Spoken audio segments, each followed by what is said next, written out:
You guys, today, do you know how big the elephant in the room must be to get the pro WNBA, pro Unrivaled media to actually talk about the lackluster, disappointing, downright embarrassing ratings that Unrivaled has had so far this season? It must have hurt Annie's heart when she started seeing these ratings in such a bad place, and she was like, damn, I can't ignore this. This is so bad. I just can't ignore it. I have to talk about it. Damn, it hurt. Folks, the elephant in the room is the bad Unrivaled ratings. And Annie Constable, to her credit, she actually did an article speaking about it. Round of applause for Annie. I appreciate you. Unrivaled ratings saw a steep drop year over year across its opening week slate.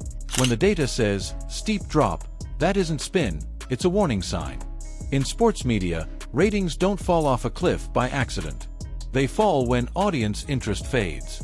Damn, not a slight drop, not a subtle drop, a steep drop. That's, boom, that's what Max Kellerman would say, falling off a cliff.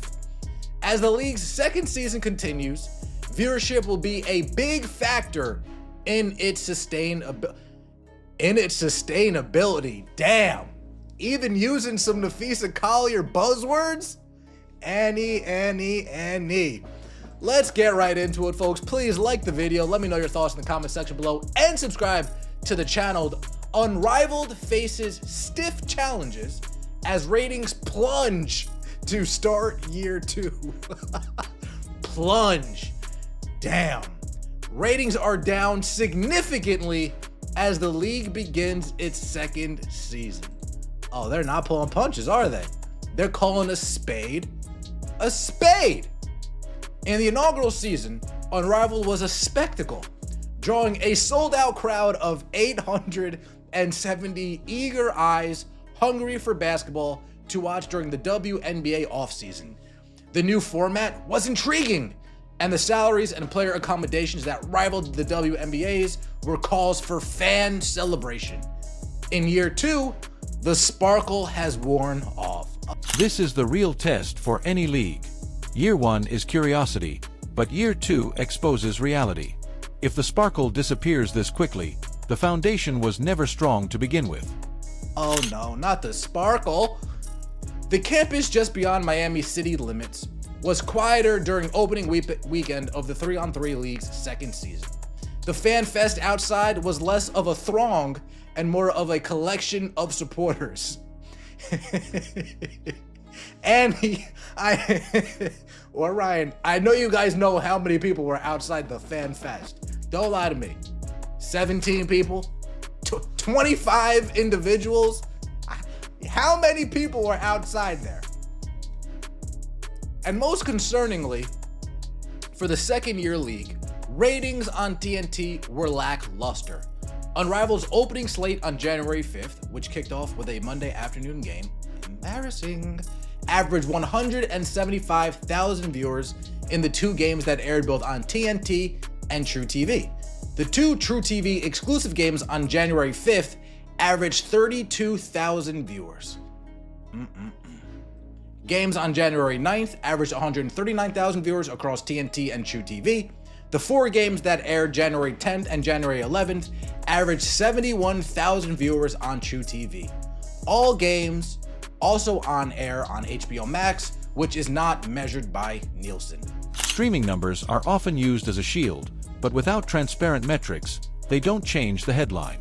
Advertisers and networks still follow Nielsen, and Nielsen is not impressed. How many people are watching on HBO? Not many. 17. 100 people, maybe 100 max. That's a steep drop compared to its first season, when the league averaged 221,000 viewers on TNT across the regular season and playoffs, peaking at 377,000 viewers for the final of the one-on-one tournament. The opening night last season averaged 312,000 viewers across TNT and truTV. The 2026 games face a competitive broadcast window with the NFL wildcard round and the college football playoff. We talked about that earlier today. The people watching the NFL wildcard and college football playoff, not the same people watching Unrivaled. Sorry.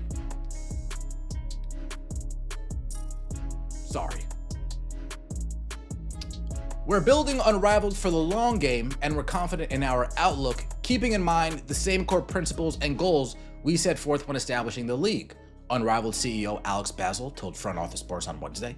We're proud of the product we're putting on the court each week and are going to continue growing our audience while showcasing the best women's basketball players in the world. Leagues aren't built overnight. Now here we go.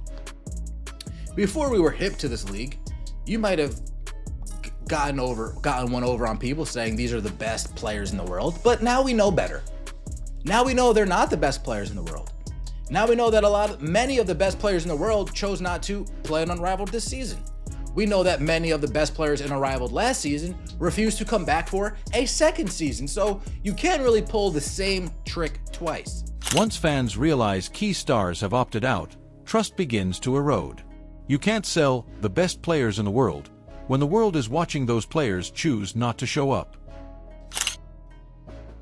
The WNBA, in its 29th season, averaged nearly 1 million viewers per game this season across all networks, even with Caitlin Clark largely absent. Following her team's 83-81 win over the Laces on Saturday, co-founder Breanna Stewart addressed her measure of success for the league in year 2. TV ratings are one thing for sure. Obviously, we want them to be consistently high, no matter if we play on Friday, Saturday, Sunday, or Monday, and know that we have a space of our own here. In the league of sports, people are typically used. We've gotten over what Breanna Stewart said earlier. Unrivaled has other ways to make money, chiefly ticket and merch sales. Despite empty seats in Florida, a league spokesperson said that every opening weekend game was sold out. Sold tickets don't equal full arenas. Attendance optics matter, and empty seats speak louder than press statements, especially for a league fighting for credibility. Let me get this straight. This is just me. I'm only speaking by my experience. Every time I bought tickets to a sporting event, I have showed up 100% of the time. Whether it's Major League Baseball, National Football League, Major League Baseball, minor league, soccer games, 100 times out of 100 times. NHL games, the Devils, Rutgers games. Whenever there's a game that I've paid my ticket for, no matter how cheap it is, I've always showed up to that game. So people spent $70 and just said, fuck it. I got better shit to do. The thought was better than the action.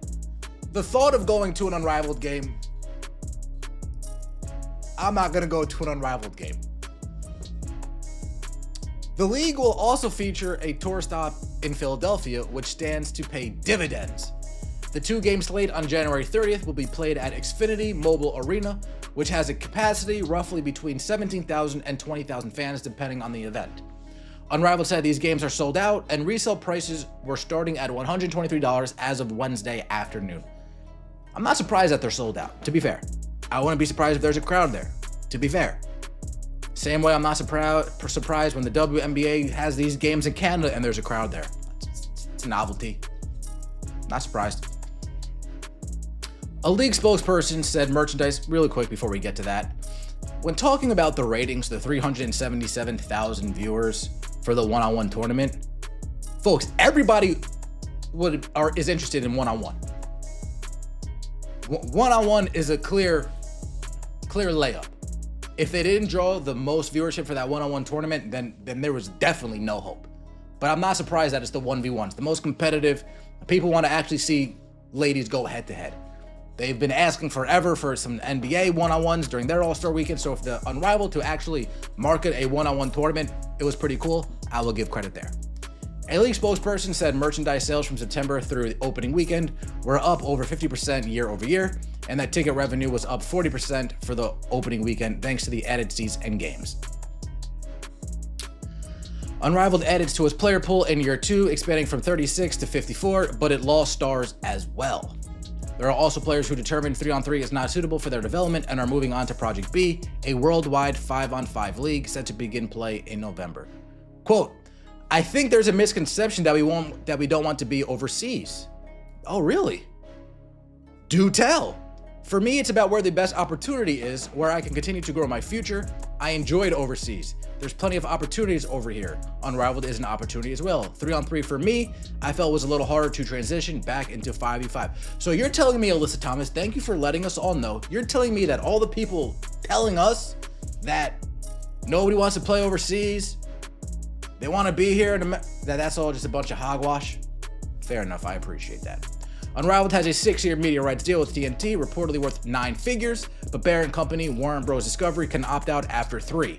TNT also has equity in the league. The biggest question facing the 3-on-3 league is whether it's sustainable, and viewership plays a significant role in the answer. Sustainability isn't built on hope, it's built on numbers. When viewership stalls below relevance, no amount of branding or expansion can change the outcome. If you value facts over hype and numbers over narratives, make sure to like the video, share your thoughts in the comments, and subscribe to Clark Facts for honest basketball coverage you won't find anywhere else.